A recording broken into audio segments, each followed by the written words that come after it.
Halo anak kelas 8, bertemu kembali dengan saya Pak Aris. Kali ini dalam pembahasan ulangan harian gerak yang pertama. Pembahasan pertama, hal yang tidak berubah saat GLBB adalah jarak pasti berubah. Karena namanya juga GLBB kan gerak lurus, berarti kan bergerak pasti berubah. Apalagi waktu itu tidak bergerak saja berubah. Kecepatan namanya GLBB itu kan kasnya kecepatan berubah. Maka jawaban yang benar adalah percepatan. Berikutnya, hal yang berubah saat GLB. Kita tahu GLB itu kasnya adalah kecepatannya tetap. Maka jawaban ini pasti salah. Terus percepatan. Kenapa percepatan salah? Karena GLB kan tidak punya percepatan. Maka jawaban yang benar adalah jarak dan waktu. Syarat acuan. Bukan percepatan tetap, bukan kecepatan.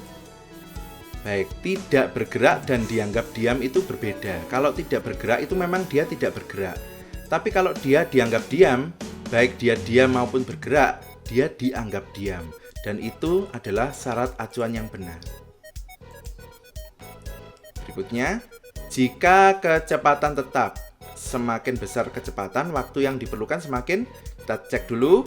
Kalau kecepatan tetap artinya dia GLB, maka rumusan yang digunakan adalah V sama dengan S per T. Kita lihat V dengan T sini berbanding terbalik. Maka logikanya kalau semakin besar kecepatan, waktunya mestinya semakin kecil, maka jawaban yang semakin besar salah. Dan kita ketahui ini kan berbanding terbalik. Di sini kok malah berbanding lurus, maka ini salah. Maka jawaban yang benar adalah ini.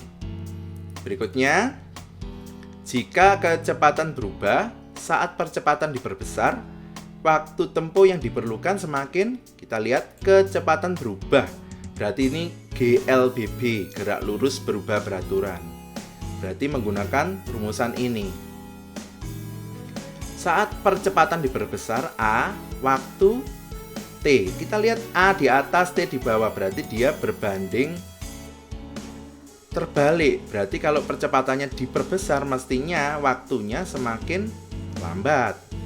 Lambat itu kan berarti kecil ya. Nah, kita lihat.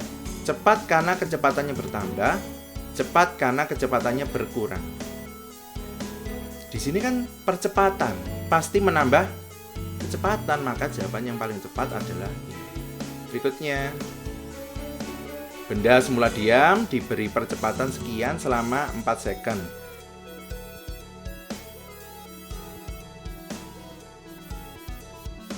V ditanyakan, 0 dapat dari mana? Karena benda semula diam. A dapat dari soal, T juga dapat dari soal.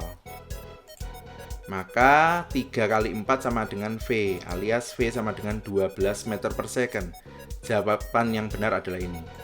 Berikutnya, benda mengalami perubahan kecepatan dari 2 ke 6 selama 4 second.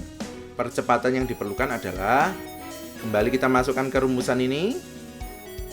Kecepatan akhirnya 6 karena 2 ke 6. V0 nya 2, waktunya 4. 6 kurangi 2, 4. 4 dibagi 4, 1. Maka jawabannya adalah ini. Berikutnya, benda semula berkecepatan 12 meter per second. Diperlambat dengan perlambatan 3 meter per second kuadrat hingga berhenti. Waktu yang diperlukan, lagi-lagi kita masukkan ke rumusan ini. Kenapa kok min 3? Karena ini perlambatan. Kenapa kok ini 0? Karena ada kata-kata hingga berhenti. V0 nya dari kecepatan ini, T nya ditanyakan. 0 dikurangi 12 kan min 12. Min 3 sama T ini bertukar tempat, kita jadikan seperti ini. Min 12 per min 3 hasilnya adalah 4 second. Maka jawabannya adalah itu. Berikutnya, benda dari keadaan diam diberi percepatan sekian. Jarak yang ditempuh adalah, kita gunakan rumus ini plus minus namun menjadi plus karena ini jelas dipercepat, dari diam diberi percepatan. 0 karena kecepatan awalnya 0, dari kata-kata benda, dari keadaan diam. Dimasukkan T 4 kuadrat setengah A, A-nya 2. Kita masukkan, hasilnya seperti ini. Maka jawabannya adalah 16. Berikutnya, dua mobil saling berhadapan terpisah 150 meter. Maka gambarnya seperti ini. Kita masukkan ke rumusan. Seperti ini. Sehingga T sama dengan sekian. Sekian pembahasan dari saya. Terima kasih sudah menyaksikan. Tetap sehat, tetap semangat. Tuhan memberkati.